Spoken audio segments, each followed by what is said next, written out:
각자 분주한 삶의 현장 속에서 굴하지 않고 시간과 장소를 이렇게 만들어서 예배의 자리에 나오신 여러분들을 주의 이름으로 축복합니다. 이 시간 오직 주만 바라보며 주의 부르심과 임재가 있는 예배로 나아가십시다. 먼저 우리가 찬양으로 주를 바라보면서 지난 주간 우리 각자가 살아왔던 삶을 되돌아보고 또 하나님께 감사할 것과 회개할 것들을 또 주께 아뢰면서 우리의 시선을 오직 우리를 부르신 그 주님께만 고정하며 바라보는 시간들 가지겠습니다. 찬양하며 기도하며 오직 주만 바라보겠습니다.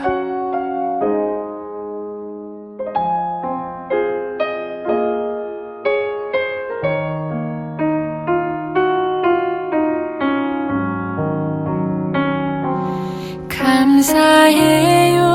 깨닫지 못했었는데 내가 얼마나 소중한 존재라는 걸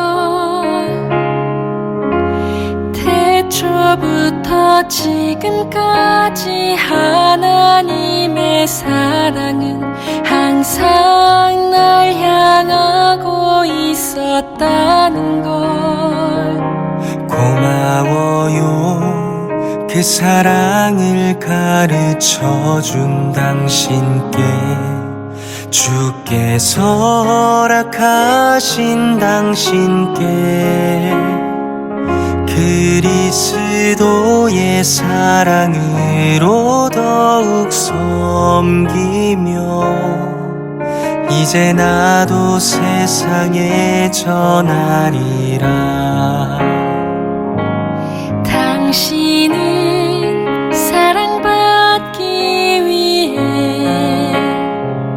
그리고 그 사랑 전하기 위해 주께서 택하시고 이 땅에 심으셨네. 또 하나의 열매를 바라시며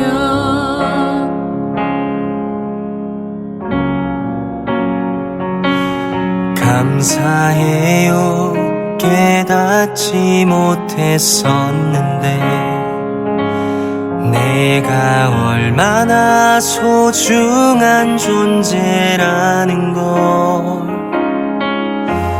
태초부터 지금까지 하나님의 사랑은 항상 날 향하고 있었다는 걸 고마워요. 그 사랑을 가르쳐준 당신께 주께서 허락하신 당신께 그리스도의 사랑으로 더욱 섬기며 이제 나도 세상에 전하리라. 당신은 사랑받기 위해 그리고 그 사랑 전하기 위해 주께서 택하시고 이 땅에 심으셨네. 하나님, 지난 한 주간 동안 나의 길 속에 늘 동행자가 되어주시고 먼저 앞서 인도하여 주시니 감사합니다. 그런 주의 인도 속에서도 한눈 팔고 거룩하지 못한 생각과 욕심과 본능 속에 휩쓸려 살아왔던 것 회개합니다. 용서하여 주옵소서. 이 시간 흔들리고 방황하는 그곳에서도 함께해 주시고 변함없는 길과 계획과 모든 걸음이 되어주시는 우리 하나님만 바라보겠습니다. 그 예배로 나아갑니다. 용서하시고 회복하시고 우리를 거룩해 하시는 우리 주 예수 그리스도의 이름으로 기도했습니다. 아멘. 자, 이제 다 같이 우리가 함께 주일 우리 찬양과 경배로 나아가겠습니다. 할렐루야. 주를 찾는 모든 자들이 주로 말미암아 기뻐하고 즐거워하게 하시며 주의 구원을 사랑하는 자들이 항상 말하기를 하나님은 위대하시다 하게 하소서. 주를 찾는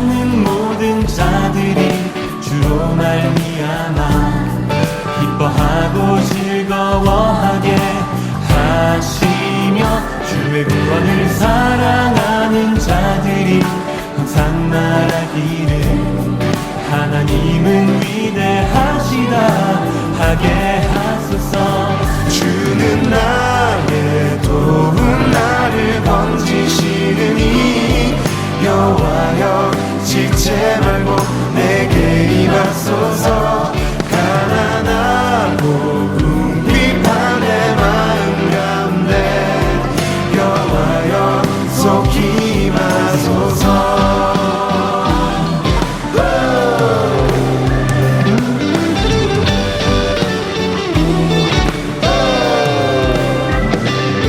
주를 찾는 모든 자들이 주로 말미암아 기뻐하고 즐거워하게 하시며 주의 구원을 사랑하는 자들이 항상 말하기를 하나님은 위대하시다 하게 하소서.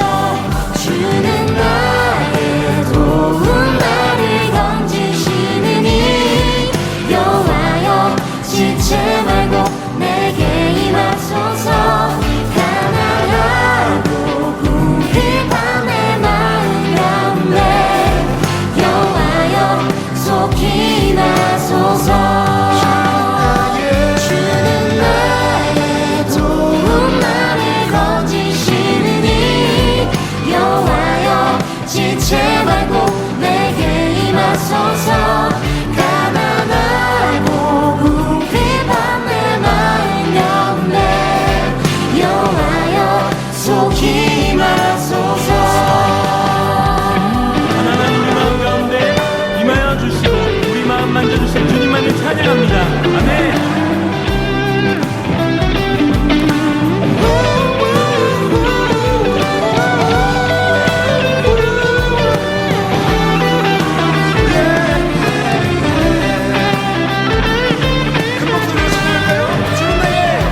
주는 나의 도움 나를 건지시느니 여호와여 지체 말고 내게 임하소서. 가난하고 궁핍한 내 마음 가운데 여호와여 속히 임하소서. 주는 나의 도움 나를 건지시느니 지체 말고 내게 임하소서.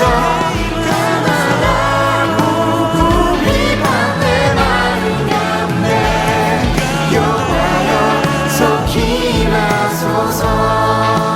여호와여 속히 임하소서. 여호와여 속히 임하소서.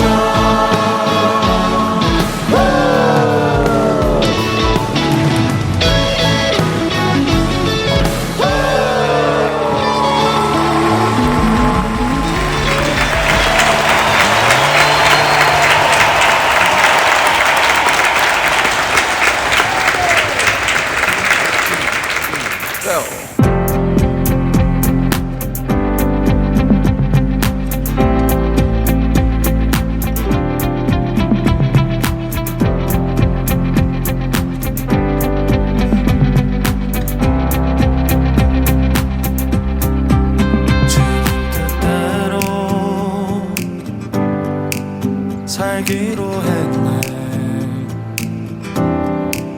주님 뜻대로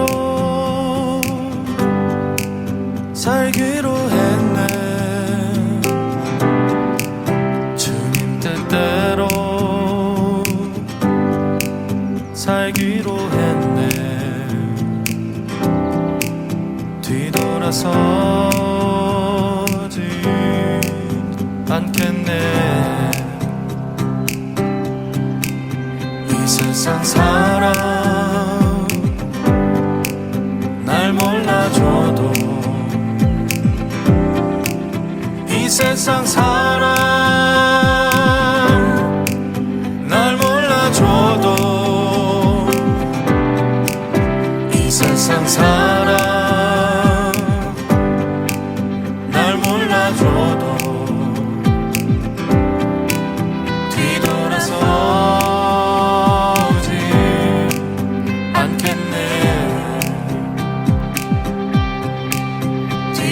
뒤돌아서지 않겠네. 어떠한 시련이 와도 수많은 유혹 속에도 신실하신 주님 약속만 붙들리라. 세상이 이해 못하고 우리를 조롱하여도 신실하신 주님 약속만 붙들리라. 결코 돌아서지 않으리.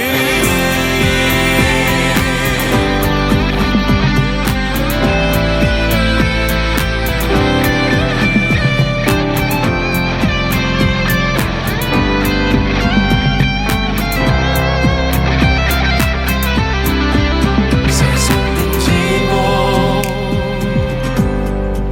십자가 보내. 세상 등지고 십자가 보내. 세상 등지고 십자가 보내. 뒤돌아서지 않겠네. 뒤돌아서지 않겠네. 시련이 와도 수많은 유혹 속에도 신실하신 주님 약속만 붙들리라. 세상이 이해 못하고 우리를 조롱하여도 신실하신 주님 약속만 붙들리라. 어떠한 시련이 와도 수많은 유혹 속에도 신실하신 주님 약속만 붙들리라. 세상이 이해 못하고 우리를 조롱하여도 신실하신 주님 약속만 붙들리라. 결코 돌아서지 않으리.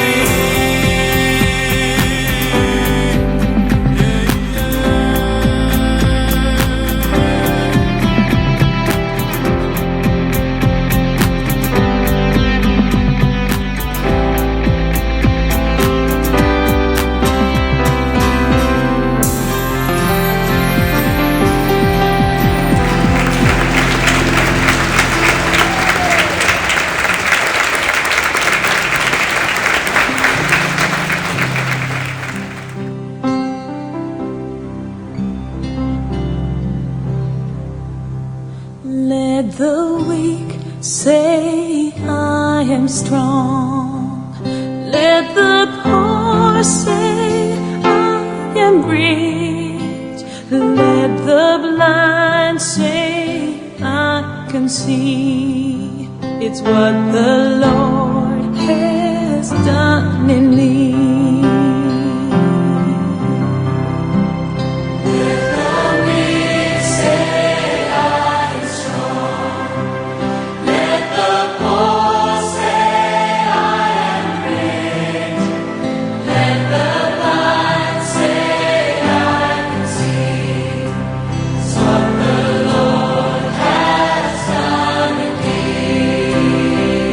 Come on, let's all sing.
the Savior's path for me. I will rise from poverty into the saving arms of God. I will sing salvation songs. Jesus Christ has set me free. On the way, sing, Hosanna, Hosanna, to the Lamb that was slain. Hosanna, Hosanna, Jesus died and rose again. Hosanna, Hosanna, to the Lamb that was slain. Hosanna, Hosanna, Jesus died and rose again. Hosanna, Hosanna, to the Lamb that was slain. Hosanna, Hosanna, Jesus died and rose again. Let the weak say, I am strong. Let the poor say, I am rich. Let the blind say, I can see. Is what the Lord has done in me.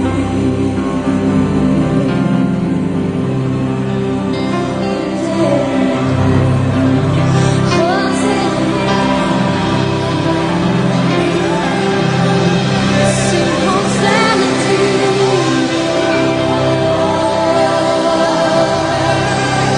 the Lamb that was slain.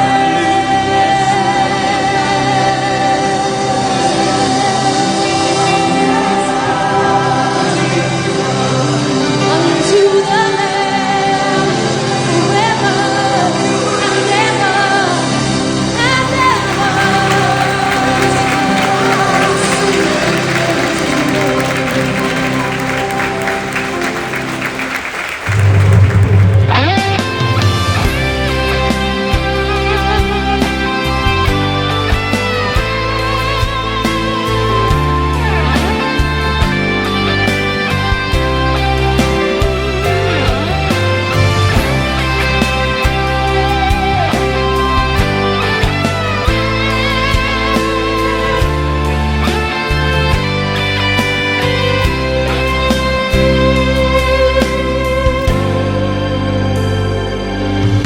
우리에겐 소원이 하나 있네.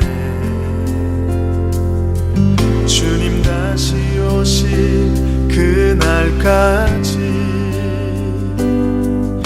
우리 가슴에 새긴 주의 십자가 사랑, 나의 교회를 사랑케 하네. 주의 교회를 향한 우리 마음, 희생과 포기와 가난과 고난, 하물며 죽음조차 우릴 막을 수 없네. 우리 교회는 이 땅의 희망.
거룩하신 하나님, 주의 백성들이 주의 부르심 앞에 나옵니다.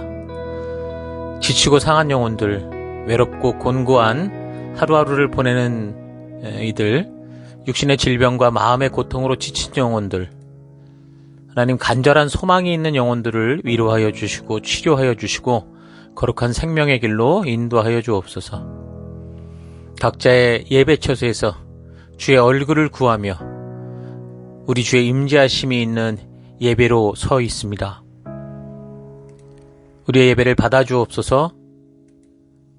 주의 거룩한 지성소에서 우리들을 오라 하실 때 예수의 피를 힘입어 겸손히 나아가는 우리가 되기 원합니다. 다 같이 사도신경을 고백하겠습니다. 나는 전능하신 아버지 하나님 천지의 창조주를 믿습니다. 나는 그의 유일하신 아들 우리 주 예수 그리스도를 믿습니다. 그는 성령으로 잉태되어 동정녀 마리아에게서 나시고 본디오 빌라도에게 고난을 받아 십자가에 못 박혀 죽으시고 장사된 지 사흘 만에 죽은 자 가운데서 다시 살아나셨으며 하늘에 오르시어 전능하신 아버지 하나님 우편에 앉아 계시다가 거기로부터 살아있는 자와 죽은 자를 심판하러 오십니다. 나는 성령을 믿으며 거룩한 공교회와 성도의 교제와 죄를 용서받는 것과 몸의 부활과 영생을 믿습니다. 아멘. 하나님, 우리의 이 고백이 단지 입술의 고백이 아니라 예배 순서로서의 고백이 아니라 우리의 삶으로 드러나는 고백, 우리 삶의 향기가 되고 우리의 그리스도의 편지로서 드러나는 우리가 되기 원합니다. 오직 주만 바라봅니다. 예수님 이름으로 기도했습니다. 아멘. 우리 주변 분들과 같이 인사하십시다. 하나님께서 당신을 사랑하십니다. 아멘.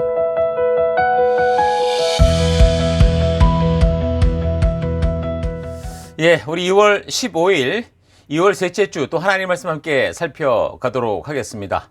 저희가 계속해서 건강한 교회, 건강한 성도라는 주제로 우리가 제6차 성경 연대기적 강의를 들어가기 전에 교회와 성도의 정체성과 우리가 모인 목적과 우리가 무엇을 해야 되는지 그런 부분들을 살피고 있는데, 오늘은 이제 나를 넘어 우리라는 하나님의 뜻을 품는 사람이 되기 위해, 나를 넘어 우리라는 하나님의 뜻을 품는 사람이 되기 위해, 이런 제목으로 계속해서 하나님 말씀 함께 살펴가도록 하겠습니다. 자, 오늘 본문에 해당되는 느헤미야 1장 1절에서 11절까지가 본문인데 7절까지 봉독해 드리겠습니다. 느헤미야 1장 1절부터입니다. 하가랴의 아들 느헤미야의 말이라. 아닥사스다 왕 제20년 기슬르월에 내가 수상궁에 있더니 나의 한 형제 중 하나니가 두어 사람과 함께 유다에서 이르렀기로 내가 그 사로잡힘을 면하고 남아있는 유다 사람과 예루살렘 형편을 물은즉 저희가 내게 이르되 사로잡힘을 면하고 남은 자가 그 도에서 큰 환난을 만나고 능력을 받으며 예루살렘 성은 회파되고 성문들은 소화되었다 하는지라. 내가 이 말을 듣고 앉아서 울고 수일 동안 슬퍼하며 하늘의 하나님 앞에 금식하며 기도하여 가로되 하늘의 하나님 여호와 크고 두려우신 하나님이여 주를 사랑하고 주의 계명을 지키는 자에게 언약을 지키시며 긍휼을 베푸시는 주여 간구하나이다.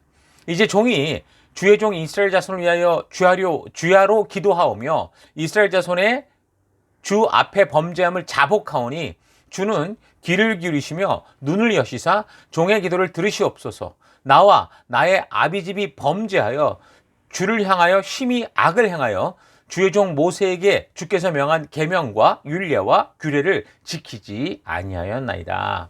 아멘. 예, 여러분, 믿음이란 무엇이라고 생각하십니까? 믿음은 단순히 이 종교 활동하는 것이 아니고요.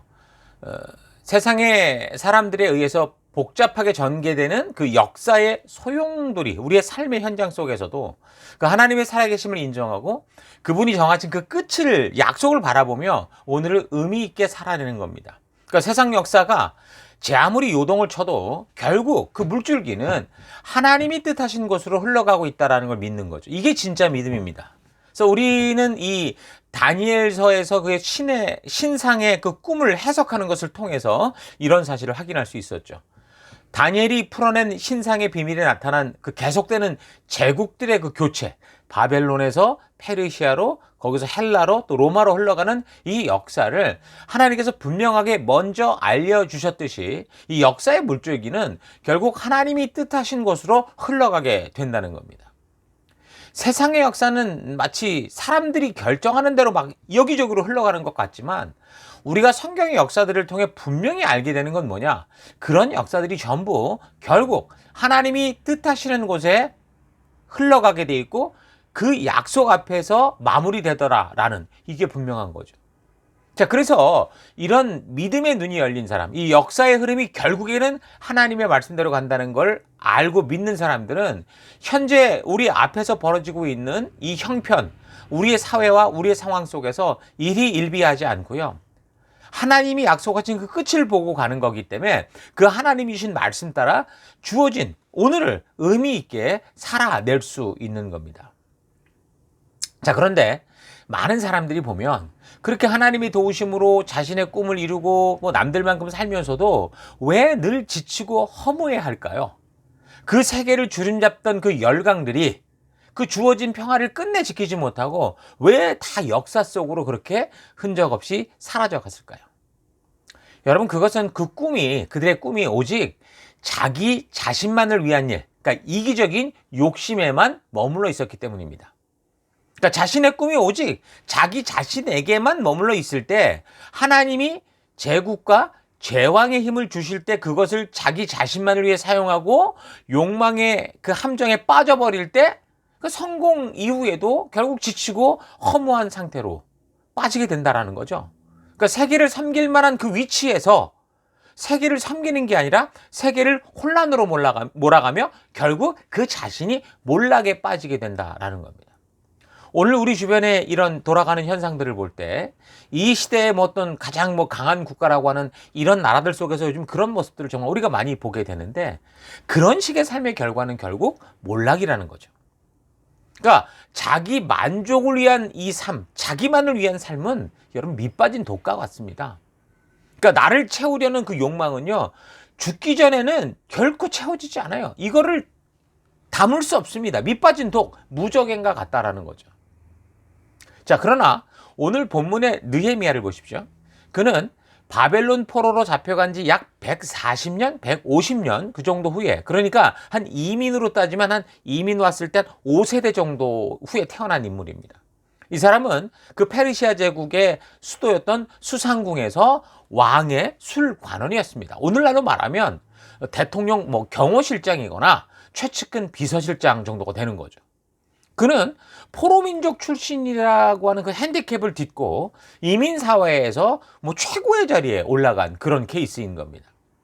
사실 더 이상 이룰 꿈도 없을 만큼 성공을 했던 거죠.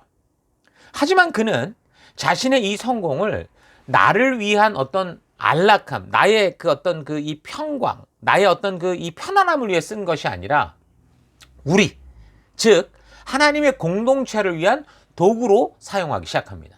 그러니까 느헤미야는 자신의 높은 지위, 이 성공을 누림의 대상으로 본 게 아니라 사명을 위한 하나님이 주신 도구로 인식을 했던 거죠. 그렇게 살아갈 때 놀랍고 기적적인 일을 이루어내는 그런 결과를 보여주는 겁니다. 여러분, 역사를 보면요, 이렇게 나를 넘어서 우리를 위해 헌신된 그 한 사람의 힘이 얼마나 이 세대를 변화시키고 사람들을 변화시키는 그 놀라운 일을 하는지 우리가 분명히 알 수 있습니다. 오늘 우리가 살아가는 이 시대 속에서도요, 같은 원리가 작동하는 걸 볼 수 있습니다. 여러분, 우리가 굉장히 자주 가는 동남아의 작은 나라 그 싱가포르를 보십시오. 서울보다 작은 면적, 자원도 없는 이 나라가 어떻게 그 아시아 최고의 금융 허브가 되었습니까? 바로 건국의 아버지라고 부르는 그 리콴유 수상의 어떤 리더십의 덕분인 거죠. 중동의 두바이를 보십시오. 황량한 사막, 인구 30만도 안 되던 작은 어촌이 어떻게 세계의 물류와 관광의 허브가 되었습니까? 거기는 셰이크 모하메드라는 이 지도자가 석유가 고갈될 미래를 내다보고 오일머니에 의존하지 않는 그런 도시를 꿈꿨기 때문입니다. 그러니까 이 두 사례의 공통점은 리더가 자신의 사리사욕이 아니라 사명에 붙들릴 때 그 사명이 리더를 이끌게 되고, 그래서 그 리더는 기꺼이 공동체를 위해 자신을 희생했다는 점입니다. 그 결과 분명 저들의 역사를 바꾸는 기적을 만들어낸 거죠. 그러니까 변화는요, 다수의 어떤 합의에 의해서 이루어지는 게 아니라 자신의 희생을 감수하고 사명을 품은 확고한 그 한 사람의 중심축에서부터 시작이 되는 겁니다. 여러분, 세상의 리더들도 자기 자신을 넘어서 공동체를 위해 헌신하는 그 한 사람이 기적을 만들어내고 있습니다. 나 자신의 명예와 부와 권력을 위해서가 아니라 자기 민족, 나의 동족을 위해서 애쓰고 희생하며 살 때 이런 기적이 만들어지는 거죠. 하물며 하나님의 뜻을 품은 그 한 사람이 일어난다면 그가 속한 가정과 교회와 이 나라가 어찌 변하지 않을 수 있겠습니까? 교회 안에서 자신의 편리와 안녕만을 추구하는 게 아니라 나를 희생해서 하나님이 주신 교회를 온전히 이루어가는 사명에 헌신된다면 분명히 우리는 하나님이 이루시는 살아계신 놀라운 이 기적을 보게 될 겁니다. 자, 오늘 우리가 살피는 이 본문 느헤미야가 바로 그런 사람이었죠. 당시 이스라엘은 스룹바벨과 또 에스라를 통해서 성전이 제2성전이 재건됐지만 여전히 성벽은 무너져 있었고요. 백성들은 이방인들의 그 위협 속에 거의 자포자기 상태였습니다. 예루살렘 주변의 사마리아나 암몬, 아라비아 지역의 사람들은 예루살렘이 종교적 성지로 남는 건 봐줄 수 있었어요. 페르시아의 황제가 이걸 지으라 하니 어쩔 수 없었지만 그것 외에 예루살렘에 성벽이 세워지면서 이스라엘이 정치 군사적인 어떤 이 요새가 확보가 되고 그래서 어떤 그 지역에서 독립적인 힘을 갖는 거 이거 싫어했습니다. 그러니까 성벽 없는 성전은 금고 열린 보물창고와 같은 그런 신세였기 때문이죠. 그래서 그 주변의 나라들이 계속해서 그 당시 그 지역을 통치했던 페르시아의 실세들에게 계속적으로 좋지 않은 상소문을 올려서 결국 이 예루살렘 성벽 공사가 멈춰졌고 조금 세워가던 성벽과 성문들마저 파괴시키는 그런 결과를 낳았었죠. 이런 모습이 오늘 이 시대로 보면 하나님께서 지금 거룩하게 구별한 새벽 이슬 같은 이 청년들을 이 시대의 인본주의와 개인주의적인 유행과 문화가 계속 공격해서 결국 하나님의 자녀답게 살지 못하게 하는 것과 같습니다. 교회를 평생 다녀오는데 그들의 한계는 이 종교에 갇혀져 있는 모습을 볼 수 있습니다. 교회당을 가는 거 오케이 상관없어. 그러나 하나님이 주신 이 열방을 품는 말씀의 가치를 따라 살아가는 그거는 안 된다. 그래서 세상의 가치 속에서 허덕이게 만들어버리는 그런 모습이 바로 이 느헤미야의 이런 모습이라고 볼 수 있죠. 이때 하나님께서는 그 페르시아의 화려한 왕궁에서 성공적인 삶을 살던 그 한 사람 느헤미야를 부르시는 겁니다. 그는 물론 페르시아의 어떤 이 자기의 역할로 자원을 끌어올릴 수 있는 권세가 있는 위치이기도 했지만 사실 굉장히 위험한 그 상황이기도 했습니다. 어쨌든 하나님은 그가 가진 그런 능력을 보고 부르신 게 아니고 느헤미야 마음속을 봤죠. 그의 믿음을. 그러니까 하나님의 눈물이 고인 것을 함께 보는 사람이었고 함께 올 수 있는 그 믿음을 보고 이를 부르셨던 겁니다. 모두가 자신들이 처한 그 상황 속에서 어쩔 수 없어. 이미 망했어. 우리가 무슨 힘이 있어. 다 포기하고 있었지만 느헤미야는 예루살렘으로부터 따지면 1000km나 떨어진 그 안락한 어떤 페르시아의 왕궁 속에서 좀 최고로 잘 나가는 그 시대 정말 누릴 수 있는 그곳에서 하나님의 언약 공동체의 무너진 성벽 소식을 듣고 그 안에서 그가 주저앉아 울었습니다. 자, 그러니까 하나님의 마음이 있는 곳에 그의 마음도 있었던 것이죠. 똑같은 소식을 들으면서 이런 거룩한 부담감을 가지고 하나님의 마음에 공감하는 능력이 바로 소명의 시작입니다. 오늘날도 이 교회 속에 우리는 많은 이 함께하는 지체들이 필요합니다. 리더로, 인턴으로, 또 여러 가지로. 근데 어떤 이들은 거룩한 부담을 가지고 소명으로 생각하고 오는 이들이 있고 어떤 이들은 전혀 부담 없이 자기의 길을 걷는 그런 사람들도 있는 걸 볼 수 있죠.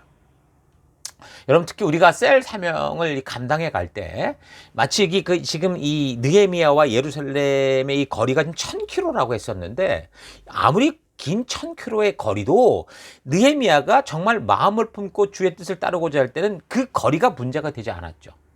또 우리가 셀 사명을 감당할 때 보면 지금 나이 갭 얘기를 많이 하거든요.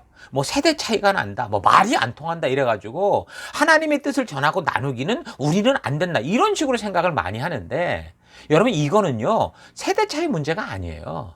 믿음의 본질의 문제라는 걸 잊지 마십시오. 여러분 오늘날 젊은이들도 이 시대에 맞는 변질된 복음이 아니고요, 하나님이 말씀하신 이 진정한 복음을 들을 때 변화됩니다. 지금 미국에서 보니까 무슨 정교회에 뭐 엄청난 사람들이 지금 그쪽으로, 특히 젊은이들이 많이 들어가고 있다고 그러죠. 왜 그렇습니까? 그들이 오랫동안 지켜오는 그 정통, 변치 않는 그걸 보고 그쪽으로 들어간다는 거예요. 오늘날 개신교회 수많은 교회들이 정말 이 시대와 뭐 걸맞는 그 걸음을 걸어갔지만 그 안에서는 진정한 걸 보지 못했고, 오히려 정통을 추구하는 그 안에는 뭔가 있어 보이더라는 거예요.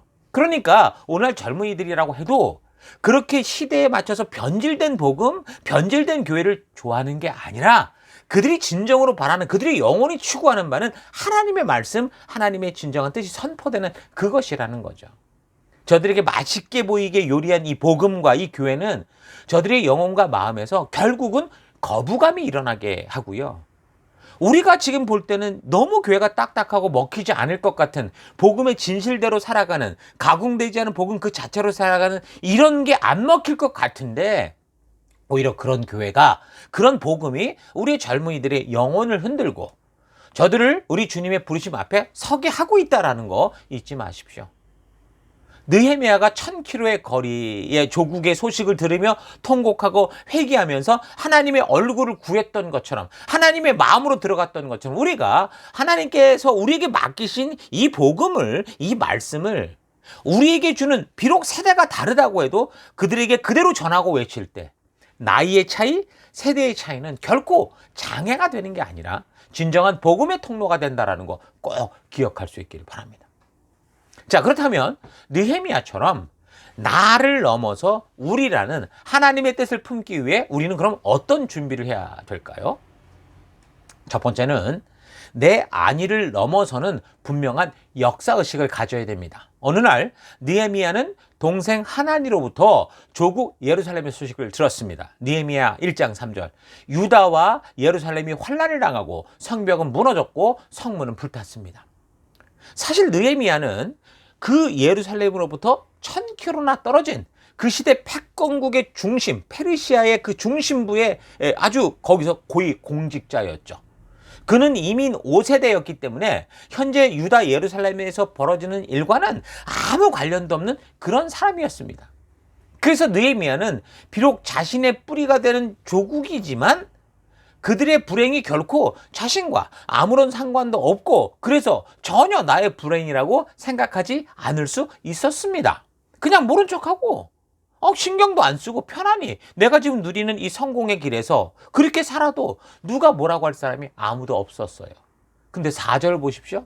내가 이 말을 듣고 앉아서 울고 수일 동안 슬퍼하며, 이렇게 말합니다. 그는 그 조국의 소식을 듣고 슬퍼하며 울었다고 했습니다. 운다는 게 뭡니까? 자기가 들은 얘기가 남의 얘기가 아니라 바로 나의 일로, 내 마음을 찢는 일로 받아들였다는 거죠. 이게 바로 성경적 역사의식입니다. 성경의 역사가 남의 이야기가 아니라 나의 역사라는 걸 아는 거죠.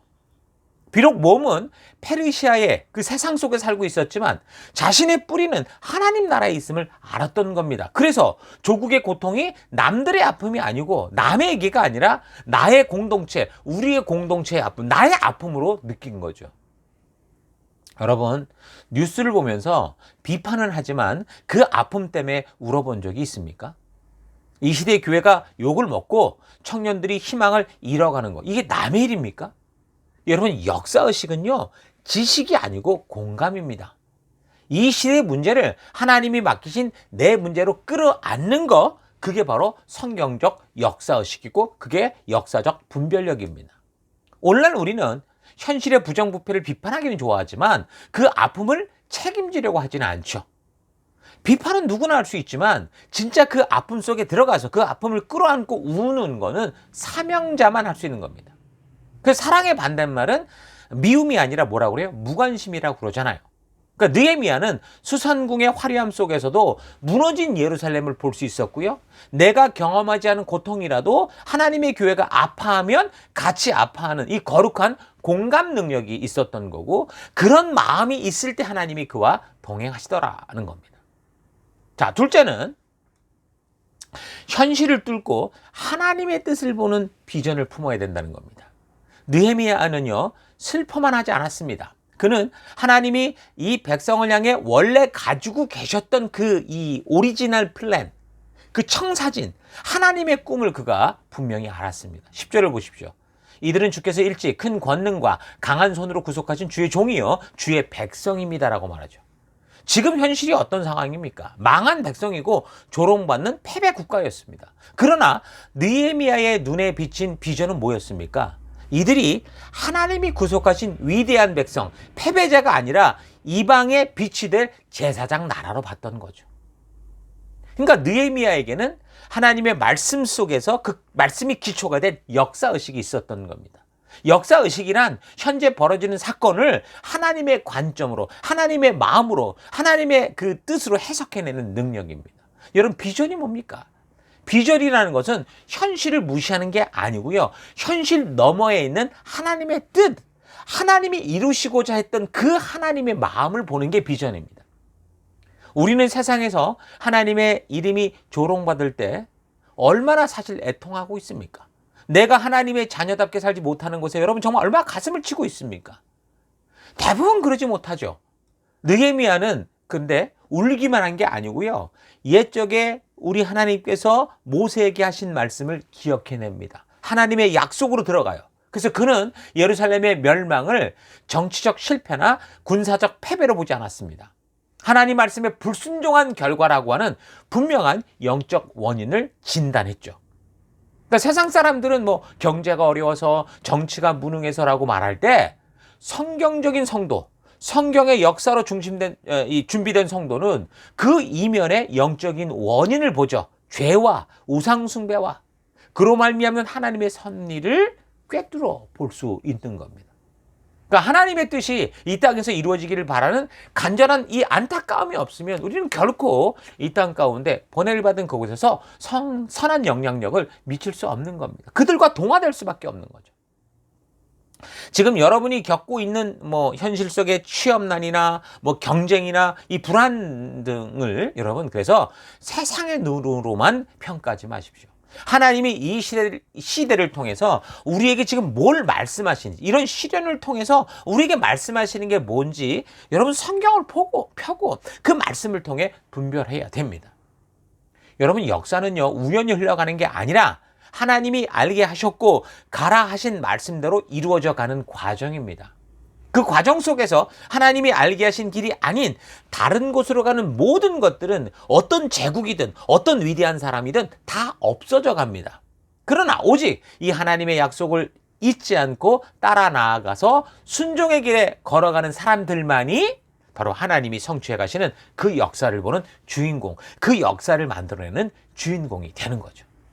꿈이 없는 백성은 망하지만 하나님이 주신 약속과 그것을 이루실 하나님을 향한 비전, 꿈이 있는 그 한 사람은 그 망한 나라도 다시 세우게 되는 겁니다. 그래서 나의 야망이 아니라 이렇게 하나님이 주신 약속, 그 비전을 품는 여러분 되기를 바랍니다. 이것이 하나님께서 쓰실 수 있는 준비된 사람의 자세라는 거죠. 자, 마지막 세 번째는 남 탓이 아닌 내 탓이라고 고백하는 그 무릎의 결단이 있어야 된다는 겁니다. 비전을 품은 느헤미야가 가장 먼저 한 일이 뭡니까? 왕에게 달려가서 예산을 요청하고 이랬던 게 아니에요. 그는 먼저 하나님 앞에 무릎을 꿇었습니다. 그의 기도를 들어보십시오. 6절과 7절입니다. 나와 나의 아비의 집이 범죄하여 주를 향하여 심히 악을 행했다. 여기에 놀라운 비밀이 있습니다. 사실 이스라엘이 망한 거는 벌써 수백 년 전 조상들의 죄 때문이에요. 느헤미야는 포로지에서 5세대 후에 태어난 죄 없는 후손입니다. 그러나 그는 조상을 탓하지 않았습니다. 오히려 나와 내 아버지 집이 범죄했습니다 라고 고백을 하죠. 그러니까 자신을 죄의 역사에서 열애시키지 않고 핑계대지 않고 공동체 이 죄, 오늘 벌어진 우리의 현실이 바로 나로 말미암은 거다라는 마치 예수님이 우리의 죄를 뒤집어 쓰듯이 그런 모습을, 예수님의 모습을 보여주는 겁니다. 세상의 지도자들은 문제가 터지면 다 어떡합니까? 전부 남 탓하고 꼬리 자르고 남을 희생시키지만 하나님이 당신의 뜻을 함께 이루어갈 수 있는 그런 사람은 누구냐? 그런 지도자는 이런 모든 상황을 내 탓으로 받아들이고 가슴을 찢는 그런 사람과 함께 이 일을 이루어 가시는 겁니다. 진정한 부흥은요, 그래서 손가락질, 남을 향한 손가락질을 멈추고 내가 먼저 무릎 꿇고 회개의 눈물을 흘릴 때부터 시작되는 거죠. 또한 느헤미야는 어떻게 했습니까? 회개하고 눈물을 흘린 것으로 끝난 게 아닙니다. 기도의 자리에만 머물러 있지 않았습니다. 11절을 보면 오늘 종이 형통하여 이 사람 왕 앞에서 은혜를 입게 하옵소서라고 기도를 하고 왕에게 갑니다. 이거는 하나님, 제가 가겠습니다. 제 지위, 제 성공, 지금 제가 안락한 삶을 버리고 제가 가서 하나님 그 무너진 성벽을 쌓겠습니다라는 결단이고 행동이었습니다. 그러니까 그는 기도를 삶으로 증명하기 위해서 위험한 현장으로 뛰어들 준비를 마쳤던 거죠. 느헤미야의 기도는 그것으로 끝이 아니라 기도가 끝난 후에 왕에게 그는 나아갔습니다. 그가 외국인이라는 어떤 출신에도 불구하고 실력과 신뢰를 얻어 왕의 최측근인 그 술관원으로 있었기 때문에 느헤미야는 왕에게 성벽 재건을 요청할 수도 있었습니다. 그러나 그가 그걸 요구할 때 그 쉬운 일은 아니었다라는 거예요. 잘못하면 오해받을 수 있고 잘못하면 반역자가 될 수도 있었습니다. 그러나 그가 그 삶 속에서 영성과 지성을 겸비하고 준비됨으로 말미암아 하나님은 우리가 가진 모든 것으로 하나님의 뜻을 이루어갈 수 있도록 그를 통해 그 일을 이루신 거죠. 그러니까 하나님이 왜 이 느헤미야를 그 자리에 올라갈 수 있게 하셨을까요? 혼자 잘 살라고? 너 배부르라고? 아닙니다. 바로 이 결정적인 순간, 그러니까 하나님의 그때에 예루살렘의 무너진 성벽을 재건하는 이 역사적인 사명을 감당케 하려고 그의 믿음의 삶과 말씀의 가치를 따르는 삶을 보시고 그로 하여금 아주 중요한 그 자리로 갈 수 있도록 인도해 주셨던 거죠. 이렇게 살아내는 느헤미야의 삶을 볼 수 있는 거, 이게 그런 역사였구나라는 걸 볼 수 있는 게 바로 성경적 역사의식인 겁니다. 그래서 나의 성공을 하나님의 역사와 연결하는 거, 이것이 하나님의 부르심에 준비하는 우리 성도들의 마음의 자세요, 태도여야 하는 겁니다. 여러분, 왜 좋은 직장에 가고 싶어 합니까? 왜 좋은 학교를 나오고 싶습니까? 왜 돈을 벌고 싶습니까? 여러분, 단순히 여러분이 오늘보다 더 나은 편안한 삶을 위해서라면 그거는 여러분의 야망일 뿐입니다. 하지만 내가 이 전문성으로, 이 준비됨으로 무너진 가정을 세우고 무너진 교회를 세우고 무너진 사회를 세우고 하나님이 부르신 그 부르심 앞에 나아가겠다라고 결단하면 그거는 역사적인 사명이 되는 겁니다. 여러분이 지금 누리고 있는 그 사업적인 성공이나 또 직업적인 안정성이나 그 모든 것들이 그저 내 배 채우고 평생 빚내서 갚아갈 어떤 집을 늘리고 차를 늘리고 거기에 있지 않다라는 거 잊지 마십시오. 하나님 지금 이 시대에 그렇게 무너진 성벽을 재건할 이런 21세기의 느헤미야, 나의 것을 내려놓고 내가 가진 것으로 낮은 곳으로 흘러가게 하는 그런 사람을 찾고 계시죠. 그래서 여러분이 가진 여러분의 지금 이 스펙이 하나님의 뜻을 이루어가는 스토리가 될 수 있도록 만들어가는 여러분 되기를 바랍니다. 말씀 맺겠습니다. 사랑하는 성도 여러분, 하나님은 다수의 군중을 통해 일하지 않으십니다. 종교적인 사람이 아닙니다. 인본주의와 개인주의가 만연한 이 시대에도 나라고 하는 개인의 성공, 이걸 넘어서 하나님이신 우리라는 하나님의 공동체를 가슴에 품어 살고자 하는 깨어있는 그 한 사람을 찾으시는 겁니다. 그를 통해 일하십니다. 에스라가 느헤미야 이전에 말씀으로 그 예루살렘에 가서 그 사람들의 기초를 다졌다고 한다면, 영적인 준비를 했다고 한다면, 느헤미야는 그 뒤를 따라와서 그의 삶으로 이 성벽을 쌓는, 하나님의 나라를 지켜내는 그런 존재가 된 거죠. 그래서 하나님은 13년 전 그 학사 에스라를 먼저 보냈거든요. 에스라는 말씀의 전문가였습니다. 이로 말미암아 정말 이전에 없었던 진정한 하나님의 명령이 이루어지는 그런 역사를 이루어냈었죠. 백성들의 영혼을 수술하는 그런 영적인 의사 역할을 했습니다. 하지만 에스라에게는 부족함이 있었어요. 바로 정치적 리더십과 행정력과 그리고 국방, 그러니까 성벽, 이게 그에겐 약점이었습니다. 그러니까 영적 부흥, 이게 있어도 에스라를 통한 이 교회를 통한 이런 영적인 흐름이 있어도 물리적인 보호막, 느헤미야와 같이 우리가 가진 모든 것으로 이 하나님의 나라를 지켜가고자 하는, 이 교회를 온전히 세우고자 하는 이런 일이 없으면 어떻게 됩니까? 부흥이 지속되지 못할 겁니다. 그러니까 우리 교회 안에는 사역자들뿐만이 아니라 함께하는 모든 우리 성도들, 우리 모두가 다 함께 가야 되는 거예요. 하나님은 말씀의 사역자 에스라를 그래서 도울 수 있는 탁월한 행정가이자 리더, 그게 필요했던 겁니다. 그 느헤미야는 그렇게 해서 와서 조직을 정비하고 인력을 배치하고 적들의 방해를 물리적으로 막아내는 실천적 리더십을 가진 그런 역할을 해내는 거죠. 그러니까 하나님은 교회 안에 목회자만 부른 게 아닙니다. 에스라만 부른 게 아니에요. 세상의 전문성을 가진 성도, 바로 느헤미야를 부르셔서 저들을 통해 말씀과 삶의 현장이 조화를 이루는 완벽한 하나님 나라를 세워가기를 원하시는 거죠. 지금도 우리가 어떻게 하나님 나라를 세워갑니까? 기도만 하고 예배만 드리라는 게 아닙니다. 여러분이 이 기도와 예배를 통해 하나님의 뜻을 알게 될 때에 이제는 여러분의 삶의 곳곳에 가서 진정한 전문가가 되고 진금승부를 통해서 여러분이 재정적으로 또 여러 가지 어떤 권세로 능력으로 하나님의 나라를 세울 수 있는 그런 이 재료들을 준비해서 그 일을 함께 이루어갈 때 하나님의 나라가 온전히 이루어져 가는 겁니다. 하나님은요, 그래서 말만 무성한 비평가를 찾는 게 아니고요, 눈물로 기도하고 몸으로 헌신하는 느헤미야 같은 이런 사람을 찾으시는 겁니다. 여러분, 역사의 중심은 권력자가 있는 어떤 청와대나 백악관에서 나오는 게 아닙니다. 이 민족의 아픔을 끌어안고 골방에서 눈물을 흘리며 이 눈물을 흘리는 성도의 무릎이 있는 곳, 하나님의 말씀에 귀 기울이고 그 말씀대로 순종하려는 그곳이 바로 역사의 통제실이라고 할 수 있습니다. 그러니까 역사는 박물관에 있는 게 아니고 그런 사명자의 가슴 속에 있는 겁니다. 느헤미야의 눈물이 흐르는 곳, 하나님의 마음이 있는 그곳이 바로 역사를 이루는 중심이 되는 거죠. 그래서 여러분의 기도가 여러분의 가정을 살리는 것이고 여러분의 헌신이 여러분의 교회를 세우는 겁니다.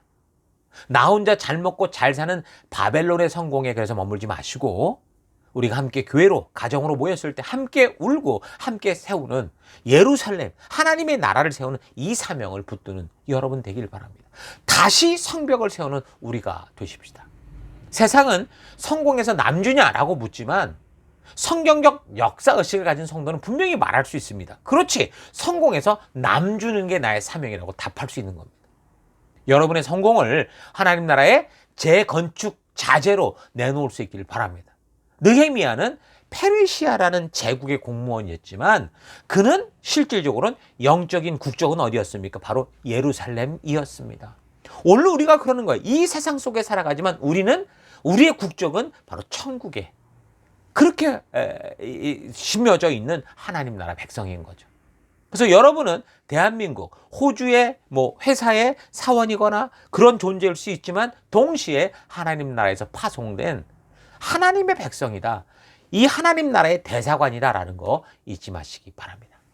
자, 이제 그래서 우리 시작되는 이 한 주간 또다시 살아가는 그 현장 속에서 내 성공만, 그것만 목적이 아니라 하나님이 부르심, 이 사명이 목적이 되는 그런 삶 되길 바랍니다. 나를 넘어서 그래서 하나님의 거룩한 이 나라, 우리를 세우는 위대한 이 느헤미야와 같은 그런 거룩한 하나님의 부르심 받은 그런 백성으로 살아가는 여러분 될 수 있기를 주의 이름으로 축원합니다. 아멘. 자, 우리 들은 말씀을 가지고 우리 잠시 묵상하며 기도하겠습니다. 함께 묵상하십시다. 우리가 살아가는 현실은 참으로 숨막힐 정도로 항상 그 돈, 재물에 의해서 드라이브되는 그런 삶을 살아가고 있습니다. 항상 열심히 살고 있는데도 당장 부족한 것 투성이인 삶에 당황하면서 점점 더 미래가 두려워지는 그런 시대 속을 살고 있죠. 우리는 느끼지 못하지만 이 시대는 굉장히 빠르게 변화되고 있는데 그런 환경의 필요와 흐름에 따라서 자기의 일과 실력을 발휘하면 된다고 그냥 막연한 기대를 가지고 살아가죠. 무엇을 전공할지, 어디를 취직할지 늘 방황합니다. 다람쥐 쳇바퀴 돌듯이 출퇴근을 반복하면서 그냥 하루하루 시간이 흐르는 대로 죽어가고 있는 거죠. 이것이 바로 환경의 지배를 받으며 사는 삶의 모습입니다. 여러분, 환경에 의해서 지배를 당하기 시작하면 눈앞에 나무만 보일 뿐, 급한 문제들만 보일 뿐, 이 삶의 풍요로운 숲 전체, 하나님의 나라 전체를 보지 못하게 됩니다. 자기의 생존과 번영과 어제보다 조금 더 나은 삶을 위해서 앞만 보고 막 정신없이 달려가는 그 아프리카의 그 양 스프링벅과 같은 그런 삶을 살죠. 그런 삶은 항상 부족하고 불안합니다. 그래서 옆에서 가고 앞서가는 사람들 쫓아가느라고 정신이 없고 두려울 뿐이죠. 여러분, 눈을 들어 하늘을 보십시오. 하늘에 계신 우리 아버지 하나님을 보십시오. 내가 너를 책임진다고 하는, 무엇을 먹을까 무엇을 마실까 염려치 말라고 하는 이 음성을 들으십시오. 그래서 우리의 삶에 익숙한 것을 벗어나서 하나님께서 우리에게 약속하신 것을 믿음으로 나를 넘어서 우리를 향한 삶으로 우리의 눈을 이제 밖으로 멀리 하나님의 뜻으로 우리가 고정해야 됩니다. 땅만 보면서 모이를 찾다가 그 닭과 같이 그렇게 살다가 그냥 통닭대 죽는 게 아니라 하늘을 향해 날아올라서 창공을 비행하는 독수리 같은 그런 삶이 우리의 삶입니다. 그래서 이 시간 그런 결단이 있기를 바랍니다. 이것이 하나님께서 여러분이 준비한 이 땅 가운데 살아가는 여러분을 위해 하나님이 함께 하시는 삶인 거 잊지 마시고, 하나님 내가 그런 삶 살기 원합니다. 하나님 그런 삶으로 나아가 닭과 같은 인생이 아니라 독수리 같은 인생 되기 원합니다. 그럼 결단하시기 바랍니다. 자, 이런 이 시간 그런 결단을 가지고 주께 기도하기 바라고 제가 마무리 기도하면서 마치겠습니다. 사랑의 하나님, 항상 이 세상 땅만 바라보며 모이를 찾는 닭과 같은 인생을 살며 어디로 가는지도 모르고 앞서가는 사람들에게 뒤처지지 않으려고 앞다투어 달려왔던 삶, 하나님 너무 지쳤습니다. 땅만 보고 달려온 오늘의 이 지친 삶에서 멈춰서서 하나님 눈을 들어 하늘을 보며 나의 도움이 어디서 오는지 바르게 보는 삶 살 수 있도록 주님 인도하여 주옵소서. 주님, 나의 도움이 어디서 오나 천지를 지으신 나를 만드신 여호와 우리 하나님이 하나님 아버지께로 온다라는 거 잊지 않고 이 인본주의와 개인주의, 이기주의 세상 속에서 나를 위해 사는 이 지치는 삶을 넘어서 우리를 위해, 하나님 나라를 위해 하나님의 뜻이 이 땅에서도 이루어지기를 소망하는 그런 삶 살기를 결단합니다. 주님, 성경의 역사를 통한 그래서 바른 역사의식을 가지고 다가오는 사연과 이 환경 모든 것을 탓하는 인생이 아니라 위기 속에서 기꺼이 주님 내가 여기 있사오니 나를 보내소서 고백하는 이사야 선지자와 같은, 느헤미야와 같은 하나님 그런 부르심의 길을 걷는 우리가 되기를 원합니다. 그 길로 함께 해주시고 이 한 주간도 그런 길을 걸을 것을 결단하고 감사드리며 예수님 이름으로 기도했습니다. 아멘.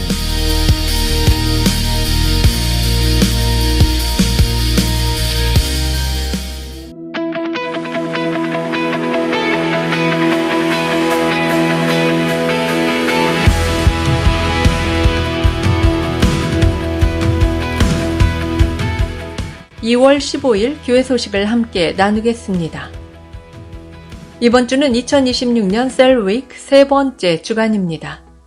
우리 교회는 셀 모임을 통해 생명 낳는 생명을 세우는 사명을 감당하고 있습니다. 생명 낳는 생명을 세우는 사명은 하나님의 전적인 은혜로 구원받은 모든 성도들의 존재의 이유입니다. 이것을 위해 우리가 구원받았고 우리가 이곳에 한 교회로 모여 하나님 나라를 이루며 지금까지 달려가고 있는 것입니다. 그러므로 모든 성도는 영적인 가정 셀에 속하여 말씀의 기초를 확실하게 쌓으며 그 말씀 위에서 지체들과 서로 격려하며 하나님께서 순종하는 우리를 통해 이루시는 치료와 회복의 놀라운 은혜들을 누리시기 바랍니다. 사랑의 돌봄과 성경과 역사 교육, 이것이 가장 중요하고 부름받은 자들의 핵심적인 사명인 것을 잊지 말고 셀 모임으로 적극적으로 모여주시기 바랍니다. 2월 셋째 주인데요. 매월 세 번째 주간 저희 교회가 집중하는 사역 포인트는 전도입니다. 이 한 주간 더더욱 집중하여 하나님께서 우리를 부르신 증인된 사명에 순종하는 삶으로 나아갈 수 있기 바랍니다. 전 성도가 구원받은 이유이고 교회로 존재하는 목적임을 잊지 말고 더더욱 우리의 삶의 현장에서 사람들을 하나님의 마음이 있는 곳으로 인도하고 회개하고 하나님 나라로 들어올 수 있도록 하는 전도에 힘쓰는 우리가 되십시다. 교회 소개반 두 번째 모임이 있습니다. 매월 둘째 주와 셋째 주에 교회 소개반으로 모입니다.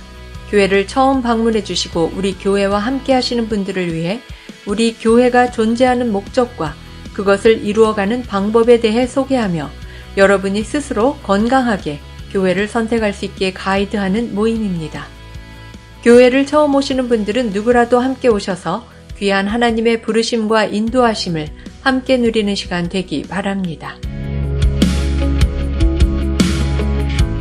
저희 교회를 새로 방문해 주신 지체들을 환영합니다. 오늘 이곳 예배당 예배에 그리고 영상 온라인 예배에 처음 참석해 주신 분들을 주의 이름으로 환영합니다. 우리를 이곳에 부르시고 함께하게 하신 하나님께 감사하고 그 사랑으로 우리 모두 함께 귀한 교회로 하나 되는 시간들이 되기를 바랍니다. 오늘 예배 후 성도의 교제는 본당 옆 건물 1층 로버트 화이트홀에서 모이게 됩니다. 함께 오셔서 귀한 성도의 교제 가운데 하나님의 은혜와 축복을 경험하실 수 있기 바랍니다. 예배 후 교제는 스캇 교회의 오후 예배가 있어서 4시 50분까지 마치고 모두 함께 교제했던 테이블이나 의자들을 정리하신 후 5시까지 퇴실합니다. 이어지는 교제는 멜번시티 곳곳에서 자유롭게 누리시기 바랍니다. 다음 주일 예배도 계속해서 스캇 처치 예배당에서 예배 드립니다. 우리가 예배를 드리고 있는 멜번시티 CBD 안에 있는 스캇 처치 본당에서 2시에 예배를 드립니다. 미리 예배 시간 5분 전까지 오셔서 거룩하고 귀한 예배, 하나님의 말씀으로 거듭나는 예배 되도록 하십시다. 우리가 드리는 예배는 계속해서 매주 영상으로 미리 준비되어 교회 사이트에 매주일 오전 6시에 업로드됩니다. 또한 교회 유튜브에도 같은 시간에 업로드가 되니 어떤 이유로든 예배당 예배를 나오지 못하게 되는 경우 각자가 처한 처소에서 각자 가능한 시간에 하나님의 부르심 앞에 스스로 나아가 예배 드리실 수 있기 바랍니다. 내가 처한 어떤 상황과 환경 속에서도 변함없이 거룩한 예배자로 서서 온전한 예배를 드리실 수 있기 바랍니다. 지금까지 2월 셋째 주일 교회 소식이었습니다. 한 주간도 믿음으로 말씀 따라 승리하는 여러분들 되시기 바랍니다.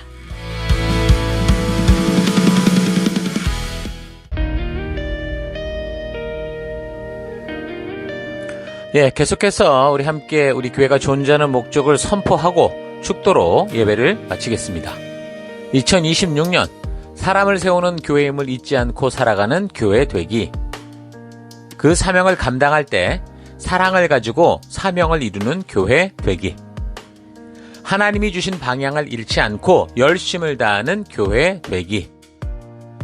사명을 위해 구별하신 열방의 제사장 나라 거룩한 교회 되기. 어떤 상황과 환경 속에서도 하나님의 말씀대로 용기 있게 순종하는 교회 되기. 아멘. 자, 이런 부르심 잊지 마시고 이제 각자 보냄을 받은 삶의 터 곳곳으로 돌아가셔서 그 땅을 살아감에 있어서 그 땅의 풍요와 화려함과 유행에 속지 마시고 부르신 사명 따라 그 어두운 곳을 거룩한 빛으로 비추시고 썩지 않게 하는 소금과 변화시키는 누룩의 삶을 사는 여러분 되기를 주의 이름으로 축원합니다. 다 같이 기도하겠습니다. 이제는 우리 주 예수 그리스도의 은혜와 하나님의 그 크신 사랑하심과 성령님의 감화, 감동, 위로, 축복, 충만하심이 오늘 말씀을 통해 어느 순간 내가 나만을 위한 삶을 살아왔던 것을 깨닫고 회개하며 느헤미야처럼 지금 내게 주신 모든 것이 주님이 맡기신 사명을 위해 드려지는 도구가 되기를 결단하여 자신의 삶을 온전히 주님께 맡기고 믿음으로 달려가고자 결단하는 모든 백성들 머리 위에 이제로부터 영원토록 함께 하실지어다. 아멘.